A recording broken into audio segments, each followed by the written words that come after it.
ऐसे तो एसी में बहुत सारी ख़राबियाँ आती हैं, लेकिन कभी कभी कुछ ऐसी ख़राबियाँ आ जाती हैं जिसका हमको अंदाज़ा नहीं होता है। और ये एक ऐसी ख़राबी जो बार बार हमारे साथ रिपीट होती रहती है, हमारा पैसा भी वेस्ट होता रहता है, हम उस पार्ट को चेंज करते रहते हैं और पता चलता है कुछ दिन के बाद फिर से वो पार्ट हमारा ख़राब हो गया। भी ऐसा हुआ होगा और अक्सर ऐसा होता है कि हमारा जो आउटडोर यूनिट है, हमारा एसी बिल्कुल परफेक्ट काम कर रहा है, लेकिन हमको शिकायत क्या होती है कि हमारे आउटडोर यूनिट का इसमें यहाँ पर जो फ़ैन ब्लेड लगा रहता है, जो यहाँ की कंडेंसिंग जो हीटिंग को बाहर निकालता है, वो ब्लेड अक्सर टूट जा रहा है।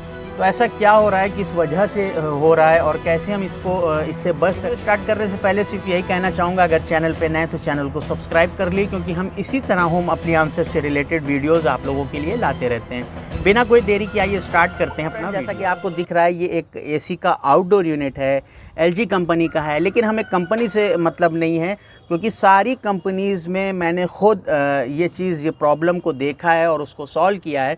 ये प्रॉब्लम क्या होती है कि हमारा एसी बिल्कुल सही है, हमारा एसी काम कर रहा था, लेकिन अचानक हमारा एसी काम करना बंद कर दिया और उसके बाद हमने टेक्नीशियन को बुलाया, तो टेक्नीशियन ने चेक करके बताया कि आपका जो एसी का आउटडोर यूनिट है उसका ब्लेड टूट गया है। चलिए, मैंने उससे बोला कि आप ब्लेड को चेंज कर दो, उसे नया ला के 700-800 रुपये का जो भी हमारा ब्लेड मिलता है उसने ला के लगा दिया और 1000-1200 रुपये में हमारा एसी फिर से वर्क करने लगा। हफ्ता 15 दिन के बाद फिर पता चलता है कि हमारा एसी काम नहीं कर रहा है। और फिर क्या हुआ, फिर हमने टेक्नीशियन को बुलाया और उसको बुलाने के बाद उसको दिखाया, तो वो बोला कि आपके फ़ैन का ब्लेड फिर से टूट गया है। तो क्यों ऐसा हो रहा है और कैसे इससे बचेंगे, आज यही हम आपको बताने वाले हैं। क्योंकि हमारे चैनल के ज़रिए से आपको मालूम है, मैं पूरी कोशिश करता हूं कि आपका जो पैसे का जो खर्च है फालतू का, वो उससे मैं आपको बचा सकूं। तो उसके लिए बस यही कहना चाहूँगा कि मेरी वीडियोस को प्लीज़ फुल वॉच किया करिए, और अगर पसंद आती है तो लाइक किया करिए, और नहीं भी पसंद आती है तो डिसलाइक किया करिए, कमेंट किया करिए अगर आपको कोई कमी लगती है। तो बस यही आप लोगों से उम्मीद है, इसी तरह सपोर्ट करिएगा। तो फ्रेंड्स, बात ये कर रहा था कि इसका आउटडोर यूनिट ये है, क्यों ऐसा होता है कि बार बार ब्लेड टूट जा रहा है। 2 रीज़न होते हैं जो कि बहुत ही इंपॉर्टेंट है, इस चीज़ को ध्यान से सुनिएगा, और अगर आपने अभी ऐसा नहीं किया हुआ है तो इसको करा लिएगा तो आप बच सकते हैं।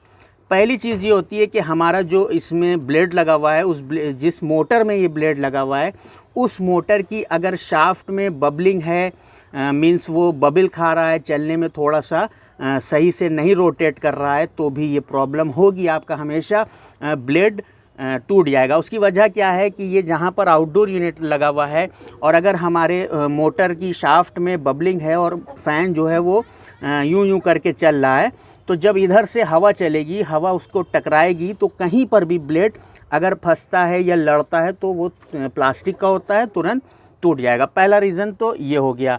दूसरी बात ये होती है कि अगर मान लिया आपका आउटडोर यूनिट ऐसी जगह पे लगा हुआ है जहाँ के सामने कुछ दीवार नहीं है, हवा का कोई रोकिश नहीं है, तो भी ये प्रॉब्लम हमेशा आपके साथ बनी रहेगी।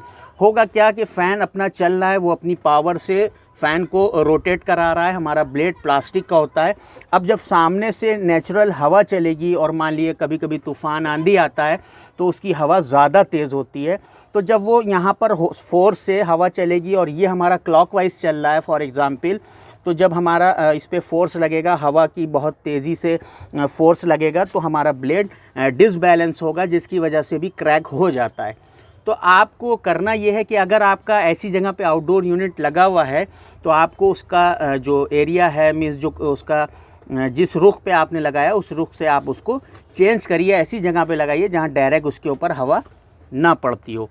तो फ्रेंड्स, यही 2 रीज़न होते हैं जिसकी वजह से हमारा बार बार ब्लेड ख़राब होता है और बार बार हमारा ब्लेड टूट जाता है और हमारे बिला वजह पैसे वेस्ट होते हैं। तो उम्मीद करता हूँ अब आपको क्लियर हो गया होगा, और अगर आपके साथ ऐसी प्रॉब्लम है तो अब नहीं होगी।